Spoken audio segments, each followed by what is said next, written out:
Hello. Today is August the 27th, year 2011, as I am here to give my reasons why I feel that Jehovah's Witnesses are a cult. Now, number one is that I feel that Jehovah's Witnesses uses scare tactics. Now, I'm going to give you an example that happened to me back in the mid-1990s. Now, I'm sure many of you all know that current Jehovah's Witnesses are not allowed watching R-rated movies. But sadly, I started secretively starting to rent and watch R-rated movies. Now, I remember that one day I rented the old 1979 Bernadette Peters and Steve Martin, The Jerk. It was very funny, but very outdated. So I decided not long after, in about 1997-98, as I bought the movie. Now, I didn't tell my mom or tell any of my Jehovah's Witness friends.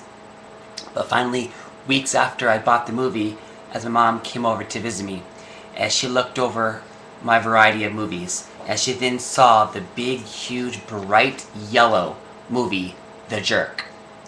She then looked at me and said, "Victor, is this your movie?" I then looked at her and said, "What, The Jerk?" She then said, "Yes."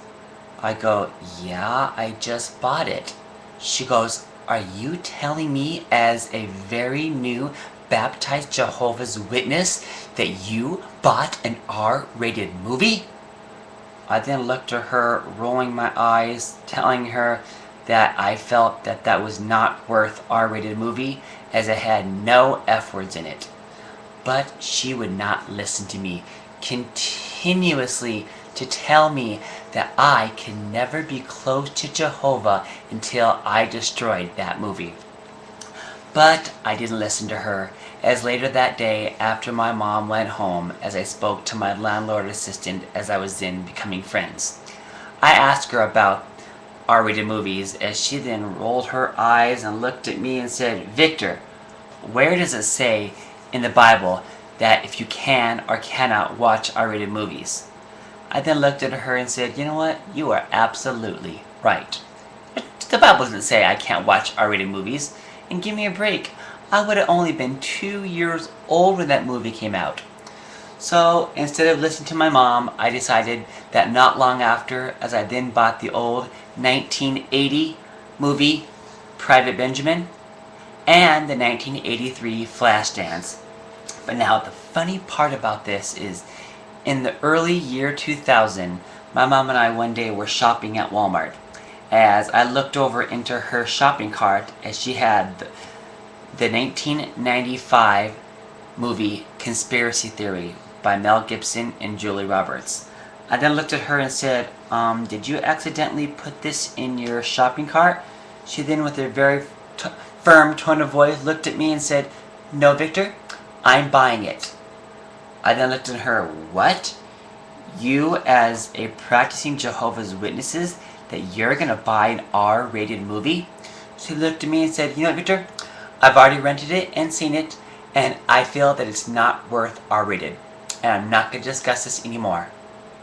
Now, of course, I rolled my eyes, not understanding that a couple years before that, my mom confronted me and told me that no matter how old of a movie, even if it's R-rated, that you can never be close to Jehovah. But there she goes. She did the exact same thing what I did. Now that's what you call a hypocrite. So now, my second point is the changes in the Jehovah's Witness organization in the 20th century. Now, I'm sure most of you current and ex-Jehovah's Witnesses all knew that 1914 was the year which indicated that the last days, or the time of the end, started. But when I started doing research of the organization, I found that that organization used to believe, by one of their Watchtower magazines, indicating that the last days, or the time of the end, started in the year 1799, which is almost 100 years before the organization was even started, by a man, George Bell. Now, if you want to learn more information about George Bell, just Google it and you'll find all the changes on the Jehovah's Witnesses organization. Now, I also found, which is also very startling, is that the Jehovah's Witnesses teeter-tottered on what happened with Christ's invisible presence. Now, of course, now in the year 2011 and many decades before, they indicate that Christ's invisible presence started in 1914, which I then found out that the Jehovah's Witnesses organization used to believe for more than 50 years that Christ's invisible presence started in 1874. Now, of course, I thought that my mom already knew about this as I confronted her about this. And she then looked at me and said, "Victor, what are you talking about, this 1874 and 1914? I then looked at her and said, "What, you didn't know about the changes?" She goes, "No, Victor, I don't know what you're talking about. All I know is that Christ's invisible presence always started in 1914. I then looked at her and said, "You didn't know? Serious?" She goes, "No, Victor, I don't know what you're talking about."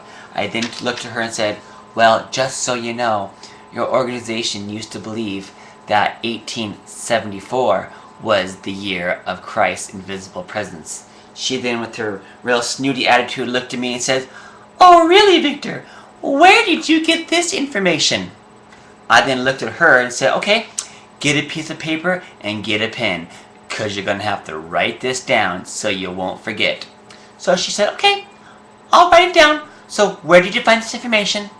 I then looked at her and said, "Okay, write it down because I have 3 different points." She goes, "Okay." It indicates in the 1929 book called Prophecy on page 64 and 65. I then told her, too, that in the August the 15th, 1974 Watchtower, it indicates about the years and the change. I then told her that in 1922, at one of their very famous Cedar Point Conventions, Ohio, that also talks about the changes of the year. Now, after I told her those 3 points, her attitude changed and looked at me and said, Victor, that's very interesting. I never knew that." So, I got her. So now, my next point is, as I'm looking down, is the concept of how the Jehovah's Witnesses dealt with disfellowship or disassociate members. Now, I found not once, not twice, not 3 times, but 4 separate times that the Jehovah's Witness organization, by their watchtowers or their awakes, indicating of the changes. Now, it indicates in their organization that in 1919, in the March the 1st watchtower, that indicated in the article saying that servants of Jehovah can speak to disfellowship members. But then it changed in 1952 in the December the 1st watchtower, which indicated in their article that you can no longer speak to disfellowshipped members. But it changed again in the 1974 watchtower of August 1st, which indicated that servants of Jehovah or Jehovah's Witnesses can speak to their disfellowship relatives. But again, the 4th time, the organization changed again in 1981 watchtower of September the 15th, that indicates that you again can no longer speak to disfellowship members. So to me, it indicates that the Jehovah's Witness organization don't know what is right or wrong. Now, what disturbs me the most of a teeter-totter technique is how the Jehovah's Witnesses dealt with rape victims. Now, I found so much good evidence on this situation. I have information that starting in 1967 all the way to 1998, that the Jehovah's Witness organization teeter-tottered 10 separate times on dealing with rape victims. Now what I'm talking about is that in 1967, in one of their Watchtowers or Awake magazines, it indicated that if a woman was raped but she didn't scream, that she would be disfellowshipped. But 2 years later, the organization changed, indicating in 1969 in one of their articles saying that it could be because of fear, that maybe the rapist has a weapon or a knife, telling you that if you scream that they will kill you. So the organizations changed, saying that if you were raped but you didn't scream, that you would not be disfellowshipped.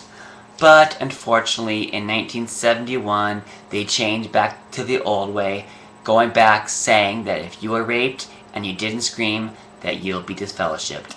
Now that teeter-tottered 10 separate times. It even indicated from the information that I found in their Watchtowers and the Wake magazines, it indicated in the 80s that they believed that at one point they believed that the rapist and the victims, that the victim should have respect towards the rapist. Now, would any one of you, if you were being raped, would you ever want to have respect to the rapist? Of course not. But not in the Jehovah's Witness organization. They believed at one point that you should have respect to the rapist, that the rapist might not know what they're doing, that they might have mental issues. That again shows that the Jehovah's Witnesses definitely do not know what they're talking about dealing with rape victims. Now, a couple more points is an article, actually not an article, it's some scriptures in the Bible which I found in their own Bible that they made a mistake on. Now, I'm sure all you Jehovah's Witnesses all believe that there's only 144,000 who's going to heaven, and that everyone else who's not part of the 144,000, that you are in the great crowd, and that one day, that very soon, that the Jehovah's are going to destroy wickedness, and that all the Jehovah's Witnesses are all going to become perfect and live in a paradise on earth, and that there will only be Jehovah's Witnesses worldwide, and all other religions and all different people that aren't servants of Jehovah will be destroyed. Now, let me read you two scriptures from the New World Translation of the Holy Scriptures. Now, the first scripture I'm going to read is in Revelation. It's in Revelation 14:3. And it says, "And they are singing as if a new song before the throne and before the four living creatures and the elders, and no one has able to master that song but the 144,000.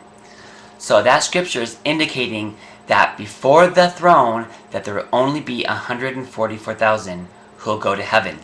Now, I'm going to go back a couple chapters before and Revelation 7, which reads in verse 9. It says, "After these things I look, a great crowd which no man was able to number, but of all nations and tribes and people and tongues, standing before the throne and before the Lamb, dressed in white robes, and there are palm branches in their hands." So now, think about both of those scriptures. In Revelation 14, it says that the 144,000 will be before the throne. But in Revelation 7, it also says that the great crowd will be before the throne. So that indicates that the Bible, that all are going to heaven. So that indicates that that is a mistake in the Jehovah's Witness organization. Now, these are my reasons why I felt that Jehovah's Witnesses are going by a cult.